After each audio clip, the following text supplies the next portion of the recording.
கர்த்தருடைய பரிசுத்த நாமத்திற்கு ஸ்தோத்திரம்.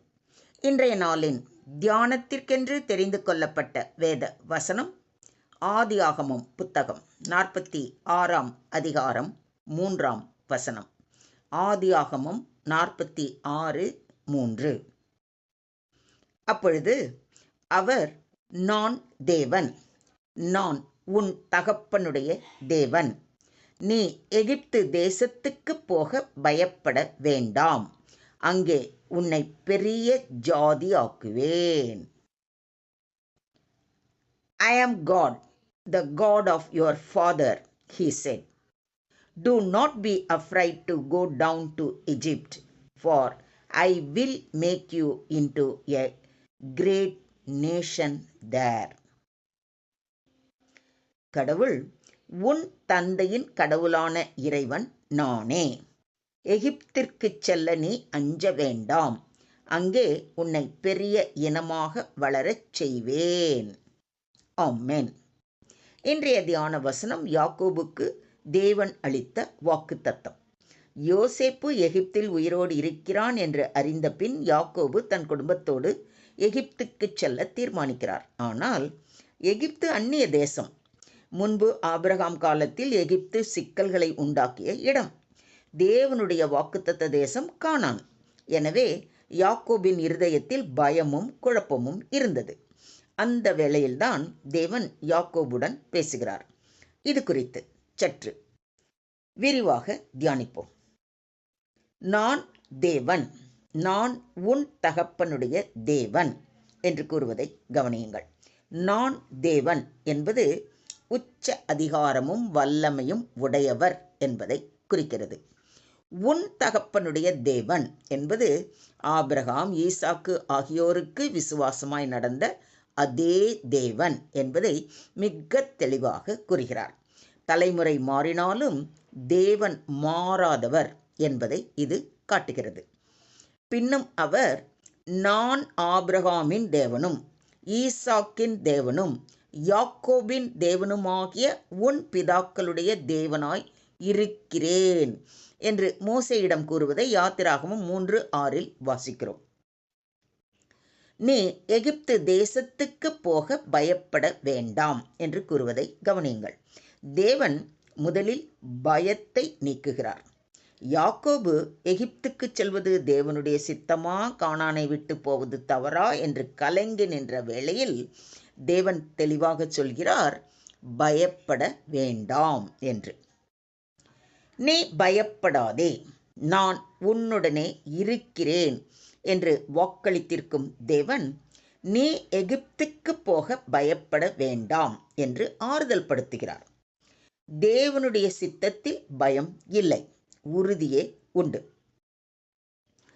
அங்கே உன்னை பெரிய ஜாதியாக்குவேன் என்று உறுதி அளிப்பதை கவனியுங்கள். இதுவே இந்த வசனத்தின் மையம். வாக்குத்தத்தம் கானானில் கொடுக்கப்பட்டது, ஆனால் வளர்ச்சி எகிப்தில் நிகழும். தேவன் எந்த இடத்திலும் தன் திட்டத்தை நிறைவேற்ற வல்லவர். இதை விசுவாசிக்கிறீங்களா? நான் உன்னை பெரிய ஜாதியாக்கி உன்னை ஆசீர்வதிப்பேன் என்று ஆபிரகாமுக்கு வாக்களித்த தேவன் அப்படியே நிறைவேற்றியவர். அவர் வாக்கு மாறாத தேவன். இஸ்ரவேல் புத்திரர் மிகுதியும் பலுகி ஏராளமாக பெருகி பலத்திருந்தார்கள். தேசம் அவர்களால் நிறைந்தது என்பதை யாத்திராகமம் 1:7 வாசிக்கிறோம். ஆதியாகமத்தில் யாக்கோபுக்கு கொடுத்த வாக்கு நிறைவேறியதை யாத்திராகமத்தில் இந்த வசனத்தில் அறிந்து கொள்கிறோம். எகிப்து அடிமைத்தனம் ஆரம்பமான இடம், ஆனால் ஜாதியாக உருவான இடம். கர்த்தர் ஆபிரகாமை நோக்கி, உன் சந்ததியார் தங்களுடையதல்லாத அந்நிய தேசத்திலே பரதேசிகளாயிருந்து அத்தேசத்தாரை சேவிப்பார்கள். இவர்கள் சேவிக்கும் ஜாதிகளை நான் நியாயம் தீர்ப்பேன்.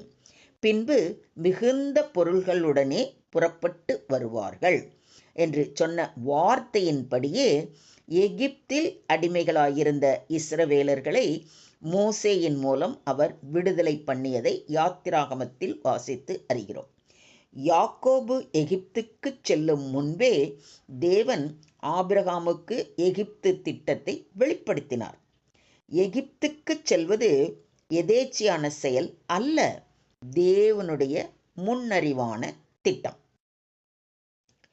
நான் உன்னோடே இருந்து நீ போகிற இடத்தில் எல்லாம் உன்னை காத்து இந்த தேசத்துக்கு உன்னை திரும்பி வர பண்ணுவேன். நான் உனக்குச் சொன்னதை செய்யும் அளவும் உன்னை கைவிடுவது இல்லை என்று தேவன் யாக்கோபுக்கு வாக்களித்ததை ஆதியாகமம் 28:15 வாசிக்கிறோம். இந்த வாக்குத்தத்தத்தை இங்கு மீண்டும் உறுதிப்படுத்துகிறார். இடம் மாறினாலும் வாக்குத்தத்தம் மாறவில்லை. ஆனாலும் அவர்களை எவ்வளவு ஒடுக்கினார்களோ அவ்வளவாய் அவர்கள் பலுகிப் பெருகினார்கள் என்று யாத்திராகமம் 1:12 வாசிக்கிறோம். எகிப்தில் அடிமைத்தனம் வந்தாலும் தேவனுடைய ஆசீர்வாதத்தை யாராலுமே தடுக்க முடியவில்லை. துன்பமே வளர்ச்சிக்கான மண்ணாக மாறியது. தீயையும் தண்ணீரையும் கடந்து வந்தோம், செழிப்பான இடத்தில் எங்களை கொண்டு வந்து விட்டீர் என்று சங்கீதக்காரன் கூறுவதை சங்கீதம் 66:12 வாசிக்கிறோம். தேவன் தம் ஜனங்களை நீர் நெருப்பு போன்ற சோதனைகளில் நடத்துகிறார். ஆனால் அதிலே மூழ்கிவிடவோ அழிந்துவிடவோ விடுவதே இல்லை. நீ தண்ணீர்களை கடக்கும்போது நான் உன்னோடு இருப்பேன், நீ ஆறுகளை கடக்கும்போது அவைகள் உன்மேல் புரளுவதில்லை என்ற அவருடைய வாக்குத்தத்தத்தின்படி தேவன் எப்பேற்பட்ட சோதனை நேரத்திலும் அவர் நம்மோடு இருப்பார். சோதனை இல்லாத வாழ்க்கை இல்லை. சோதனையில் தேவனுடைய சமூகம் என்பதே வாக்குத்தத்தம்.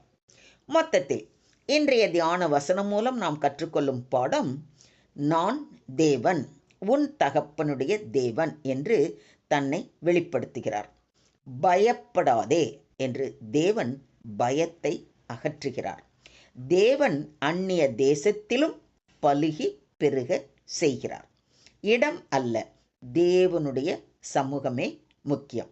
தேவன் தலைமுறை தலைமுறையாக விசுவாசம் உள்ளவர். வாக்குத்தத்தம் தாமதமானாலும் தோல்வி அடையாது. சுருக்கமாக சொல்வதானால், தேவன் நம்மை பயத்திலிருந்து விடுவிக்கிறார். தேவனுடைய வழியில் செல்லும்போது சந்தேகம் வந்தாலும் அவர் உறுதியாக பேசுகிறார். இடம் முக்கியமில்லை, நீங்கள் எங்கு இருந்தாலும். அந்நிய இடம், கடின சூழ்நிலை எதுவாயினும் தேவன் இருந்தால் வளர்ச்சி நிச்சயம். தாமதமான வாக்குத்தத்தமும் நிச்சயம் நிறைவேறும். இன்று நீங்கள் பயப்படுகிற எகிப்து எது? தேவன் சொல்கிறார், பயப்படாதே என்று. அதுவே உங்கள் வளர்ச்சியின் இடமாக மாறும்.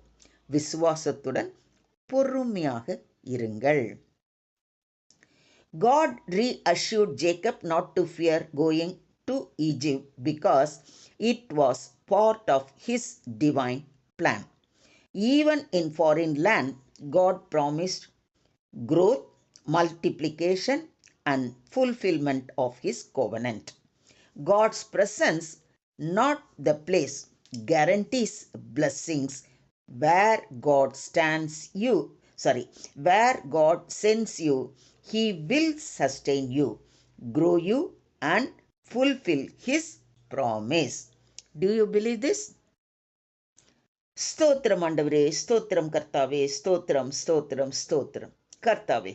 நாங்கள் பயப்படுகிற சூழ்நிலைகளிலும் நீர் எங்களோடு இருப்பதற்காக கொடான கோடி ஸ்தோத்திரங்களை ஏறெடுக்கிறோம் அப்பா. எங்கு சென்றாலும் என் நிலையிலும் உமது வாக்கு தத்தங்களை நிறைவேற்ற வல்லவர் நீரே என்பதை அறிவிக்கிறோம். எங்கள் பயங்களை அகற்றி உமது சித்தத்தின்படி எங்களை நடத்தும். உம்மையே உறுதியாய் பற்றி கொண்ட மனதை உடையவர்களாக இருக்க எங்களை முற்றிலுமாக தாழ்த்தி உம்முடைய கரங்களிலே ஒப்பு கொடுக்கிறோம். நீங்க பொறுப்பெடுத்துக்கோங்க, நீங்க வழி நடத்துங்க.